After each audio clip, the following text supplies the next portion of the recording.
know your audience. That's the most important thing. Know your audience, know who you're working for and looking to acquire as a client. Because it's going to eliminate a lot of the people you don't want. You can get those tire kickers out of your life. Are you seeking a better way to accelerate your sales, to scale your business, to live a life with no limits? Accelerate Sales Podcast features global experts who have cracked the code to recurring revenues with proven sales systems and get you on the fast track to scaling. Now let's accelerate your sales with today's episode. Welcome to the Accelerate Sales Podcast. You're going to learn three key things today. One is the essential way to actually build additional revenue to your successful business. Some great tips there. The second is three essentials to YouTube. And believe me, this person's YouTube channel is brilliant. And the third one is a goodwill tip that I've gone and implemented, and it's made a massive difference to my business, and it will to you. So listen to the end to get that one. So if you're a first-time listener, welcome. Great to have you here, or viewer. And if you love what you hear or see, please subscribe. If you're a regular, those YouTube, iTunes, Spotify, wherever you're listening from, I'd love to get a review. And in particular, the iTunes reviews are fantastic. Look, you can take notes, but if you're walking, riding, whatever, we're going to have you covered. We do an excellent job of doing some summary. It'll have all the links that are mentioned. And also you can get the full transcript if you want at paulhigginsmentoring.com. So a little bit about who you're going to hear and see from today. They're a self-publishing advocate, a YouTube content creator, and all-round great person. After publishing over 40 titles themselves, they decided, multiple of those were best-selling by Amazon. They now went into, like I said, YouTube and self-publishing, and they've got a brilliant channel called Self-Publishing with Dale that you must check out. They were voted by FeedSpot among the top 100 websites and the top 50 for self-publishing. And they've cemented their position in the self-publishing community. And yes, we talk a lot about self-publishing a book here, but there's a lot of things we talk about which are going to apply no matter what business you're in, and particularly if you're in a service-based business. So now I'll hand you over to Dale L. Roberts from Self-Publishing with Dale. Great to have you on the show, Dale. Hey, thank you so much, Paul. It's a long time in the making, I'm sure. Yeah. So why don't we kick off with who you love to work with? Who do I love to work with? My, would you say it would be my ideal client? Yeah. The people that I love to work with are established authors and writers looking to really scale their business up to the very next level. I used to lean in favor of working with beginners, but I always found that it was kind of boring for me. I liked a challenge of working with people that are already in the business and would ask me some questions that I wouldn't have immediate answers to. So my ideal client, established veteran authors who are looking to scale their business. Yeah, great. And are they in any particular genres? My wheelhouse, I'm not gonna lie to you here on this one. Nonfiction authors, primarily someone that has a solution to people's problems. Now, with that being said, I could still work with fiction authors because I know pretty much all that needs to be done in order to make a profitable self-publishing business as an author, whether fiction or nonfiction. But my wheelhouse is nonfiction because I've published well over 50 books in the nonfiction genre. Brilliant. And what are some of the problems that these authors come to you with that you help them solve? A lot of it has to do with either lack of book sales or their book sales have plateaued to a certain extent, and they really want to learn either some type of advertising, whether it's Amazon advertising, or they want to learn some type of promotional or marketing strategies that's going to get that book into more people's hands and become more visible. That pain point is so strong amongst even the beginners. It does still affect experienced authors because they're not content on getting, let's say, $1,000 per month, or say $5,000 per month. They want to see, say, 10,000, and they just know that for whatever reason, they're stuck, and they're like, okay, you've got my solution. So let's see about working together. And we usually can sit down, work out a game plan of some sort to where we're able to get them to scale their business, not only sell more books, but also generate more revenue through other product lines. And see, that's the biggest issue I see a lot of authors making is they're willing to fall on the sword. They're like, I'm all about the craft of writing. That's what I'm doing this business for. But the problem is, you look at the competition out there. People are selling ebooks at, say, 99 cents. How do you compete with that? Like, what do you do to really make yourself stand out from the pack? Now, I'm not saying anybody should price their ebook at 99 cents by any stretch, but you got to look at it from a more overhead view of things. Like, how can I be able to monetize this? But in the same instance, I don't erode my trust or authority that I have as the author. So, because I think there's a lot of people that just assume that, well, I become an author. I don't want to be salesy. I don't want to, yeah. Are you crazy? It's nuts, because to me, I think of it like this. I will go and enjoy a day stroll over at, say, like Disneyland, because I love Disney products. I'm going to go buy their stuffed animals that are outrageously priced. I'm going to get their collector's mugs and things like that. Why? Because I'm invested in that specific brand. And if people start to think of themselves in that way, they can start to go, ooh, how can I be able to monetize myself beyond just the books? And so that's the other thing, is getting it to where I can adjust their mindset and understand that sometimes more revenue, more streams of revenue doesn't necessarily mean more work. It's just meaning being smarter about the work that you're putting in. Yeah, look, and I know we're going to talk more about self-publishing books here, but I think this is really relevant for anyone that's running, most of you are running consulting services businesses, right? That might be tech-based, it might be non-tech-based. But the big one is that, what are the additional revenue streams you can create? So a great example of that sometimes is a membership. Right, you can, you got this audience. You can create a membership that can, and it'll also de-risk you, right? Because you got lots of clients paying you a small amount of money, which you're not going to lose lots of clients overnight. But losing one big client that's got 80% of your revenue, yes, we've all felt that pain. So for you, what are some of the ways that people, these authors can build that additional revenue? Man, it's sometimes keeping yourself open to the options that are out there. I think there's a lot of people, like I said, they're just too busy. This is my craft. This is all I do. I write from morning to night, that type of thing. But additional revenue, it can be something as simple as merchandise. I mean, there's so many platforms out there that you're able to upload content 100% free. So places like Merch by Amazon, Spreadshirt, Teespring, something I use that actually coordinates with YouTube, Zazzle. There's so many things. And to be honest, I had one client previously. She actually ended up getting more exposure by just putting something on her shirt that said, "My heartthrob lives in X town," or something like that. And it essentially was a promotion of her book. So people would ask her, what's the deal with the heartthrob? And at that point, she would be able to share. And this was a great conversation starter for her. And she's actually had some fans buy her shirts. So that right there is really kind of cool to me. Merchandise would be the best first step. And the cool thing is, as soon as you make that merchandise and it's set up there, it's just kind of like a one-time setup. If you want to add more merchandise, fantastic, go for it. But merchandise would be a great way. Courses, online courses. I don't care if you're a nonfiction author or a fiction author. Online courses should definitely be one of the things you should be doing. Now, someone who's a fiction author is probably going to go, well, that's not going to really help me out. Yeah, it will. Because I'll tell you, I'm not a great fiction author. I would probably buy your course if you taught me how to write horror fiction in 24 hours. I'm all for it. So think of it from a standpoint of what type of knowledge or skill set that you have that's unique to the world that you can be able to monetize. Courses are it.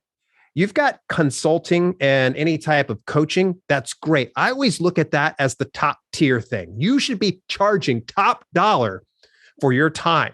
This is another thing. I see a lot of people just making the egregious mistake. They're like, oh, I just charge $30 per hour. What? Why?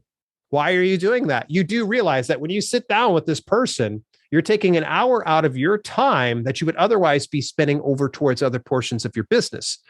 Consulting and coaching should always be top dollar. Now, if you want to work it back, the person that's very clever about this will do group coaching. You can be able to charge people a lot less per head, but let's just say that you have a minimum of 10 group coaching members in order to fulfill something. So let's say you'd have 10 clients charging $100 a piece per month. That's an extra $1,000 per month. And who knows, maybe your group coaching would meet up once every month for a half hour at a time, and then you give them email support here and there. There's so many ways you can kind of do this. Yeah. And the other way I can think of as far as monetizing kind of goes is what we're doing like right now is through video and audio. Yes. Whether you're doing a podcast or you're doing a YouTube channel, make yourself super visible because first of all, people are going to be able to know you and they see the whites of your eyes, by the way, on video, they're going to start to trust you more and start to invest more in you. And here's the cool thing. In platforms like YouTube, you have the YouTube partner program. Over on Twitch, you have the affiliate and the partner program as well over there. Facebook has now the creator program, but they pay you the same way that YouTube partner program does. So using these different avenues will start to really, though it might seem like it'll spread you thin, if you're selective about how you do it and when you do it, it could definitely be something that's going to make a huge difference in your business. Yeah, look, there's some great, and like I said, people might be thinking, well, what's a self-publishing author got to do with a consultant? I think there you've just summarized it beautifully because there are additional ways to make revenue to, because ultimately a good mentor of mine called James Schramko calls it the chocolate wheel, right? You've got the client in the middle and then what are all the services that you can sell to them? And to be honest, when I was at Coca-Cola, that's effectively what we used to do. We get the client and then look at all the products.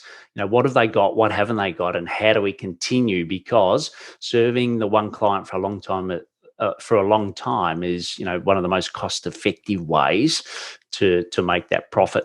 So you've talked about YouTube, and as I said before we went live, your YouTube channel is just brilliant. The thumbnails in particular are fantastic. Tell us a little bit about the journey of your YouTube channel and why should we as consultants think about having a YouTube channel?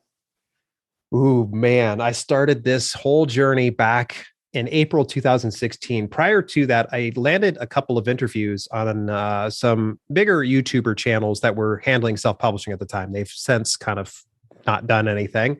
But when I landed that interview, those two interviews, it brought in all of their clients and all their followers. And they started emailing me. They started DMing me. They started just sending out carrier pigeons. Yeah, even carrier pigeons. No, maybe I'm stretching the truth on that. But there was a lot of people that were taking me away from my business. And I thought it was a real honor to be able to do this interview. But in the same instance, it kind of worked against me because it took me away from my regular work. And at that time, I was kind of like, all right, 2 years into the business of self-publishing. I'm going, okay, I would like to get more streams of revenue, but I can't do that if I have to continually answer people's questions. Yeah. So that's where I said, okay, why don't I shoot a video and I'll upload it to YouTube? And that way, anytime someone asks me a question, I'll send them over there. Well, you go figure, about a year into it, I was just kind of dabbling and I did some goofy videos here and there. But it wasn't until about 2017, June to be exact, that I had a conversation with a larger YouTuber. His name's Brian G. Johnson. He has a channel called Brian G. Johnson TV. By the way, if you ever want to get into YouTube, check out his channel. The guy is just awesome. But he got it to the point like, hey, if you really want this business to reward you and give back, you're going to have to take it more serious. And so I literally was like, you know what? I'm all in. I'm going to go ahead and do this thing because already I saw some moderate results. I was getting sales on books that weren't even related to the content I was sharing because it was fitness books back in the day that made me successful then. Yes. And so by people watching my videos, I had links and I would mention it and people would go find my books and they would purchase it. I was like, oh, there's something to this whole YouTube thing. So I became very, very like streamlined and focused because I found that YouTube is, it's just, some people will call it saturated. I call those people crazy because I've already I'm already running 3 profitable channels on YouTube, 2 with the very same business of self-publishing, 1 with live streaming.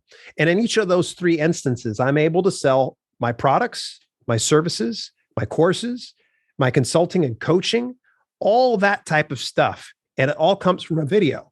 And here, not too many people might realize this, but I'm going to go ahead and say it anyways. YouTube is owned by Google. Yeah.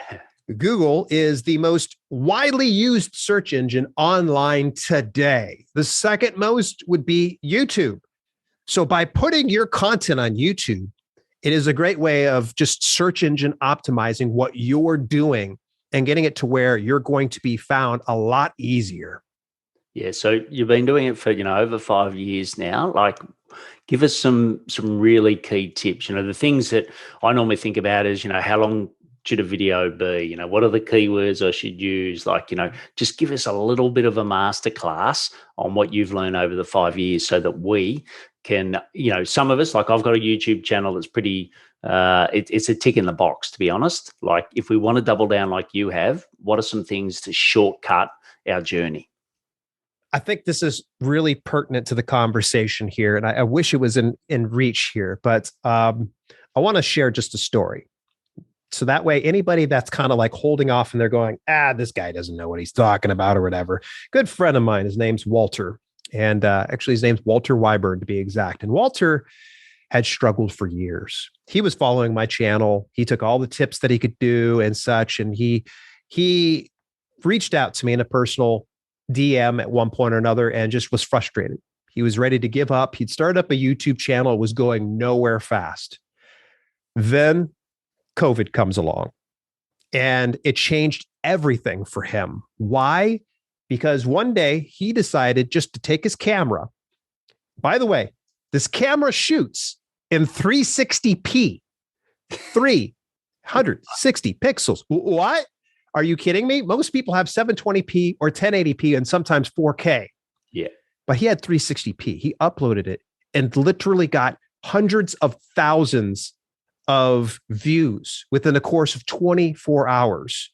I had someone reach out to me. They go, "Hey, have you checked in on Walter lately?" And I'm like, "No, what happened?" His channel exploded overnight. He went from having less than 100 subscribers to having tens of thousands of subscribers. So the reason why I share Walter's story is I went ahead and encouraged him and I applauded him. I'm like, "Dude, you're doing great. You're gonna hit the silver play button." By the way, the silver play button is a big deal in the YouTuber community because it means that you hit 100,000 subscribers. Yeah. He hit 100,000 subscribers. You know what this guy does? He did it all himself. He sends me the plaque. He said, "This is for you. I appreciate all you did to help me along." This literally changed his life. He went from severely in debt to now he's able to cover all his bills and he's actually living life on his own terms. And all because he decided to do it. So if you're ever kind of on the fence about, okay, what do I need to get? What kind of gear do I need? Do I need to get like a Sony camera? Do I need to get like a better PC? Do I need to get the new MacBook Pro? No, use what you have.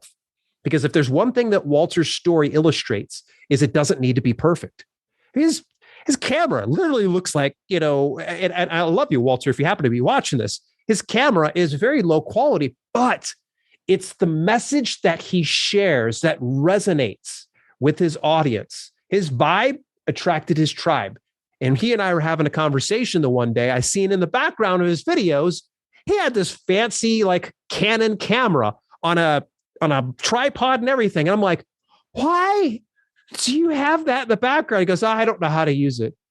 He's like, "Should I start to use it?" I'm like, No. I'm not going to give you advice anymore because, man, you're doing it right. So this all kind of tells you that use what resources you have available to you to start your whole business.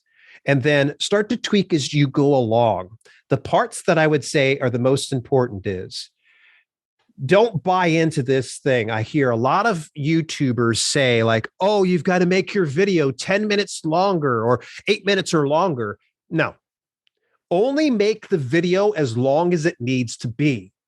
Don't go on there and go like, subscribe, scratch your head, rub your belly, share my stuff, and drop a comment down there. And no.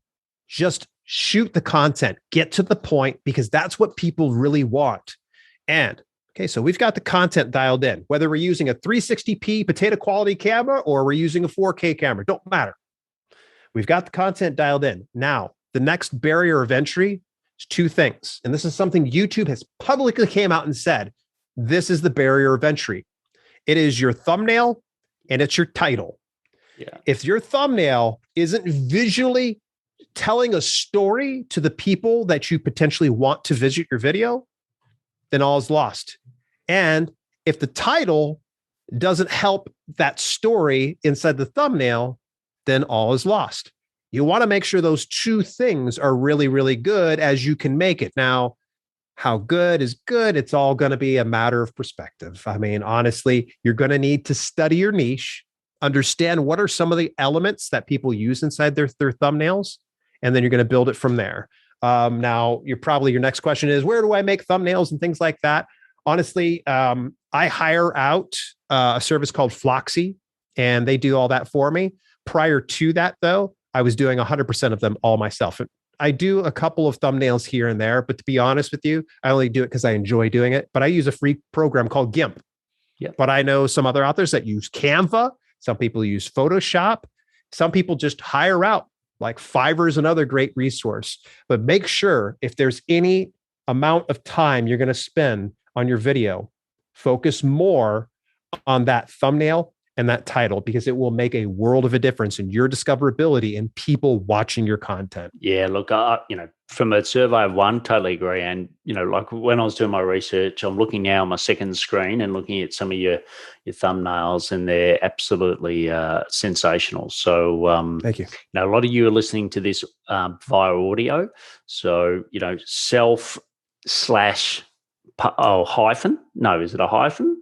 It's a hyphen. Yeah, self hyphen publishing with Dale is the channel. But if you type Dale L. Roberts in, you're going to come up with it as well. But we'll put all the links to that in the show notes. So that's been brilliant. So, for at the start of the conversation, we talked about that lack of sales, right? And you've talked about additional revenue models. We've gone through YouTube, which is fantastic. But any final tips before we go into the deep dive on sales habits around things that authors can do that us as consultants can apply to improve our sales? Know your audience. That's the most important thing. Know your audience. Know who you're working for and looking to acquire as a client, because it's going to eliminate a lot of the people you don't want. You can get those tire kickers out of your life, because I'll tell you this, I don't have time for tire kickers. If someone's coming along going, well, that's me kicking the tire here. Well, I'd spend $500 on you, Dale, but I don't know. Well, good. See ya. Take care. Not working with you. Yeah. I know who I want to work with, and that type of person who's spending their time tire kicking is not my ideal client. So get good on who it is that you're going to work with and be confident in what you have to offer to the world. It shouldn't be going and asking Paul via DM, hey, Paul, how much should I charge for my consulting? No. Paul nor I are not going to know what's going to be ideal for you, because you know what the value is that you bring to the world. I think of it from the standpoint of, what is it taking me away from by spending this time with this particular client? And by taking away from these tasks, what do I stand to lose? And so then I have at least a baseline figure, and then I work my way up from that point. So know your audience and stay firm to who that audience is. And every now and then you're probably going to need to adjust and tweak as you kind of go along. Yeah, I think that's so true. And look, I spent a lot of time in corporate. A lot of people, you're watching now, a similar thing, and that opportunity cost was your budget, right? You had pressure to hit that budget, and it's got to be the same in your own business. You got to set your targets, and you actually got to have that, that it's a good pressure to look at that opportunity cost. And the only thing that we've all got, which is in similar, is time, and best use of it, spot on. So Dale, are you ready for a deep dive into your sales habits? Let's do it. All right, great. So first question is, what are some daily sales habits that you do to accelerate your sales? I prioritize each one of my days based on my goals. Those things that move the needle need to be addressed first and foremost, meaning that if it is generating revenue, double down on it, focus on that avenue. So for instance, Paul, let's just say, for instance, that you are getting a lot of clients by running Facebook ads. And if you were to come along to me and go, hey, how can I get more clients? What I'd probably tell you is double down on those Facebook ads because it's driving more clients to you. So for me, I always focus on what moves the needle. For me, what moves the needle the greatest is going to be YouTube. Like me doing a video of some sort, me crafting a very good video, as well as crafting that very good thumbnail and title, make the world of a difference. This is crazy, but I will spend sometimes upwards of about a couple hours just trying to plan out the whole thing, because I work with a video editor and his team, as well as my assistant, and we try to pitch those ideas back and forth to each other, make sure that when we launch something, it makes a lot of sense. Yeah. So to make sure my sales are moving in the right direction, I try to keep myself visible and current. Yeah, brilliant. So the next one is around technology. So what's a piece of technology that helps you accelerate your sales? My camera. my camera is the thing. I think you were going to say that. Yeah, I know it's probably a given. People are like, we already know the answer. It's going to be his camera. Yeah, if you give me a webcam and a microphone, I'm ready to go. Like, honestly, that right there is the thing that it moves the needle. And I'm going to share something with you, I know, in your final question that's going to send your eyebrows and light you up. So I'm going to hold back on that specific 10X method, but you're going to love it. Yeah, brilliant. And the next one is, what's the best source of leads for you? Now, obviously, we've talked about YouTube. Is it YouTube, or is there something else? Yeah, YouTube's a given. But I think that a lot also comes from my email marketing. So I've got a team member who actually manages my email marketing campaigns and such. And so I will end up getting clientele. Here's how it typically will work is she puts together some type of automation, and she will typically put like a call to action. Hey, if you got any questions or concerns, make sure you hit reply on this. And it'll be awesome. I'm almost always going to answer at least one question for somebody who emails me. Yes. At least one question. Why not? I mean, it takes me 2 seconds, and They obviously trust me enough to ask a question. And at that point, typically I'll have some type of a boilerplate type thing right below it where I say, hey, if you have any other additional questions, join my Facebook group or my Discord over XYZ. This helps me mitigate any time lost that's not within the confines of a one-on-one coaching session. That little gentle little nudge to me doing consulting brings me in thousands in revenue, thousands, because people say, oh, you do consulting? Naturally, they go ahead and pick it up. So email marketing, again, YouTube's probably the top, but you work your way down, email marketing for sure. That right there gets me a lot of clients. Yeah. And just a little quick question, because I know a lot, certainly a lot of clients that I work with, lots of followers on LinkedIn. How do you get them to the email list? Yeah. You got lots of followers on YouTube. How do you get them to your email list? Is there a quick answer to that? The quick answer is going to be is always assume that nobody's heard of it. So if you have an email newsletter, say it again, say it again, say it again, say it again. I can't tell you how many times that some people have followed me for years and they go, oh, I didn't know you had a bestseller book launch checklist. Yes. When you subscribe to my email newsletter, you'll get the bestseller book launch checklist. And they're going, oh my gosh, this is so cool. It's never assume that your audience is tired of hearing that. And chances are very likely if someone's following you long enough, they're just going to know it's kind of built into like your whole what's lack of better terms, like your lexicon. That's what you're all about. Like, hey, just remember, you can go ahead and subscribe to my email newsletter at XYZ. Yeah. So never assume that people already know about something that you're doing. Yeah, brilliant. Great point. So the last question, I know you've preempted this, but what is one action we can take to 10x our sales? This right here, I've been waiting on the right podcast to say this one here, and it's just you be ready. All right. So this is what I typically do. As you start to grow your following, you start to grow your reach through, say, social media, through your website, blog, could be your YouTube channel. You're going to have some followers that would really love to spend some time with you, but they're not they're not ready to invest just yet. Yes. So what we're going to go ahead and do is we're going to equip these folks with as much information as possible. So what I will do is what I call goodwill booking, and I'm using quotations on this one. Yep. Goodwill, not the store, as in goodwill done to man.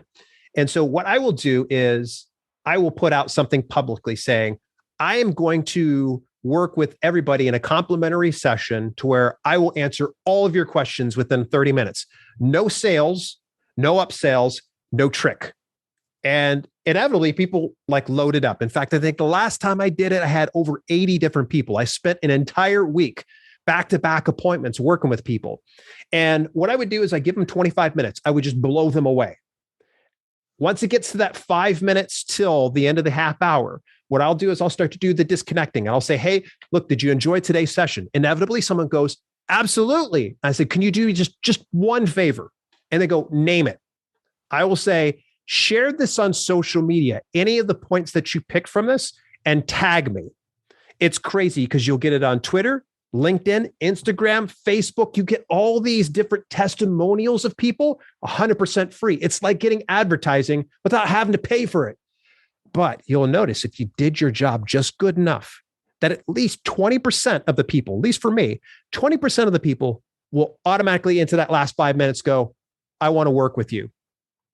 And the first time I ever did this, I had pulled in over 5 figures in coaching, just literally from doing this specific method. Now, I didn't have to do 80 consults that specific week when I did pull in the 5 figures, but nonetheless, this tells you that there's an opportunity there. Goodwill that you pass forward to people means a lot to people. Now, I'm not trying to tell you to be disingenuous and give people a bunch of fluff when they go on in there and be like, well, I'm going to go ahead and make a lot of money. But the nice thing is, you're going to get advertising done for you for free. And then you've got a follower who's going to be forever loving what you're doing and sharing what you're doing. Because why? You took about 25 minutes out your day to blow their mind. Yeah, love it. That's brilliant. And I'm so glad that you didn't disappoint. It's a bit like when someone says, you've got to see a movie, and then you go and see it and you're like, wasn't that good? No, that tip was absolutely gold. I've written down, circled it. I'm going to be implementing that ASAP. So get ready to see that on a LinkedIn post coming your way soon. So it's been absolutely wonderful having you on, Dale. So it's Dale L. Roberts. And you can, he's given us a free resource, which is awesome. And I'll look down to read it because I want to make sure I get 100% correct. So it's DIYpublishing.biz/free. Of course, it's going to be in the show notes, and it's going to be where you go to notes, wherever you listen on your podcast, you'll be able to go and get that. And that's basically anything you need to do as a beginner to get self-publishing. And also, don't forget that brilliant YouTube channel. We'll put it in there in the links again, but it's self-publishing with Dale. And go and check it out. Like, even if you've got your own channel, look, the content's brilliant, but just the way that the channel's presented, it's absolutely first rate. And I think Brian would actually take his hat off to you and say, well done, Dale. So absolutely brilliant having you on the show. And thanks for sharing all your wisdom. Thank you for your time. What a great interview with Dale. And how good was that tip around goodwill, bringing it forward?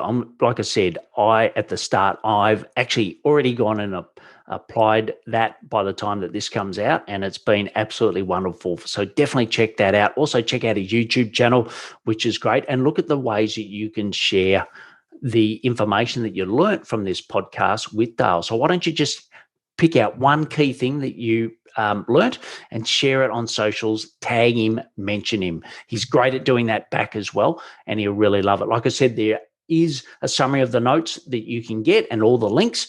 And also, if you go to paulhigginsmentoring.com, you can get the full transcription as well. So why don't you share what you've learned here? I know that I've said share it on social, but why don't you share it with your friends or peers, right? It could be 5, 10, 50. It doesn't matter.